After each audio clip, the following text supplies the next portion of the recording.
Ghibah artinya membicarakan mengenai hal negatif atau positif tentang orang lain, yang tidak ada kehadirannya di antara yang berbicara.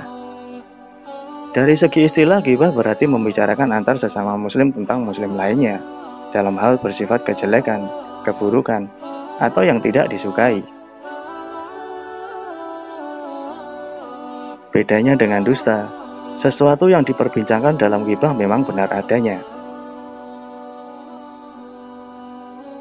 Dari Abu Hurairah radhiyallahu anhu, Rasulullah bersabda, yang artinya, "Tahukah kalian apakah itu ghibah?"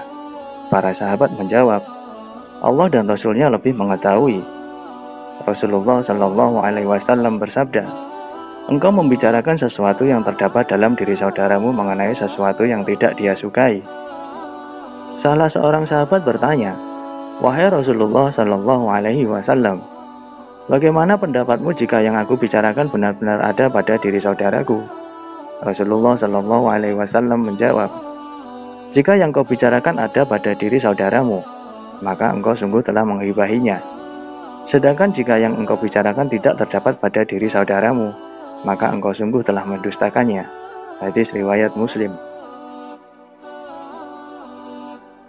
Inilah beberapa dalil mengenai larangan berbuat ghibah dalam Al-Quran dan hadis. Dari dalil Al-Quran, Allah Subhanahu wa Ta'ala berfirman, yang artinya, "Hai orang-orang yang beriman, jauhilah kebanyakan dari prasangka. Sesungguhnya sebagian prasangka itu adalah dosa. Dan janganlah kamu mencari-cari kesalahan orang lain, dan janganlah sebagian kamu menggunjing sebagian orang lain. Dan janganlah menggunjingkan satu sama lain. Adakah seorang di antara kamu yang suka memakan daging saudaranya sendiri yang sudah mati? Maka tentulah kamu merasa jijik kepadanya. Dan bertakwalah kepada Allah. Sesungguhnya Allah Maha Penerima Taubat lagi Maha Penyayang." Quran Surat Al-Hujurat ayat 12. Nabi Muhammad Shallallahu Alaihi Wasallam bersabda, yang diriwayatkan oleh Sa'id bin Zaid radhiyallahu anhu, "Sesungguhnya riba yang paling bahaya adalah berpanjang kalam atau ucapan dalam membincangkan keburukan seseorang muslim dengan cara yang tidak benar." Hadis riwayat Abu Daud.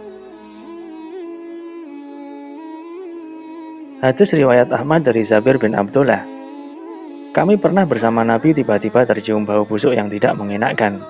Kemudian Rasulullah berkata, 'Tahukah kamu bau apakah ini?' Ini adalah bau orang-orang yang menggibah atau menggosip kaum muslimin." Bahaya gibah atau menggunjing dalam pandangan Islam. Gibah merupakan perbuatan yang tergolong dalam dosa besar. Sebagaimana Imam Al-Qurtubi ungkap dalam kitab Al-Jami' al-Ahmal Al-Quran, bahwasannya gibah itu sebanding dengan dosa zina, pembunuhan, dan dosa besar lainnya. Sedangkan menurut Hasan Al-Basri, perbuatan bergunjing lebih cepat merusak agama dibandingkan dengan penyakit yang menggerogoti tubuh. Gibah sendiri membahayakan bagi orang yang dibicarakan, diri sendiri, bahkan masyarakat. Inilah 7 bahaya jika kamu melakukan gibah atau menggunjing. 1. Mendapat murka Allah. Seorang muslim yang mempergunjingkan saudaranya, sama saja artinya ia telah menghina makhluk ciptaan Allah. Selain itu, ia juga telah melanggar larangan Allah, sehingga pantas jika dia mendapat kemarahan dan kemurkaan dari Allah Subhanahu wa Ta'ala. Tidak ada balasan kepada orang yang mendapat kebencian daripada Allah kecuali siksa neraka. 2. Hatinya menjadi keras. Gibah yang buruk itu di mana bibirnya terasa seperti diberi manisnya madu, sehingga sangat senang ketika membicarakan keburukan orang lain. Tidak jarang diiringi dengan kata-kata yang tidak pantas atau umpatan. Dalam keadaan begini, bukan Allah yang berada di hatinya, melainkan iblis yang turut bersarang di hati bahkan di bibirnya.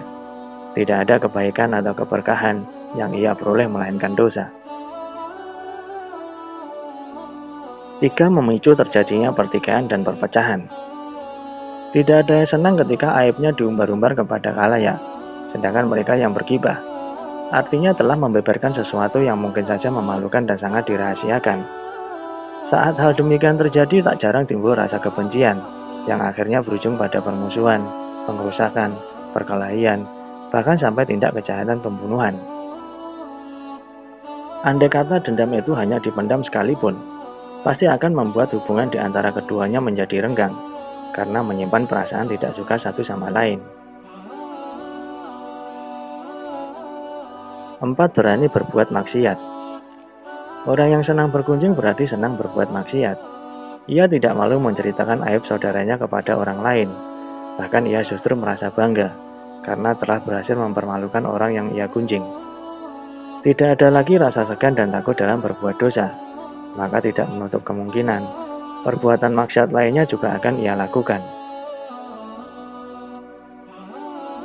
5. Melenyapkan amal ibadah seorang muslim. Dengan menggibah sebenarnya tanpa sadar seseorang sudah menghapuskan sendiri kebaikan-kebaikan yang ia miliki. Dengan kata lain, ghibah dapat melenyapkan amal ibadah. 6. Amal ibadah ditolak Allah. Ghibah juga menjadi penyebab mengapa amal ibadah seseorang tidak diterima di sisi Allah Subhanahu wa Ta'ala. 7. Allah menjadi murka. Ghibah menjadikan Allah murka, sehingga ia meninggalkan orang tersebut dan tidak lagi melindunginya. Dalam keadaan demikian, iblis menjadi lebih mudah dalam mempengaruhi manusia, sehingga ia pun semakin gencar berbuat maksiat, sekaligus semakin jauh dari Allah.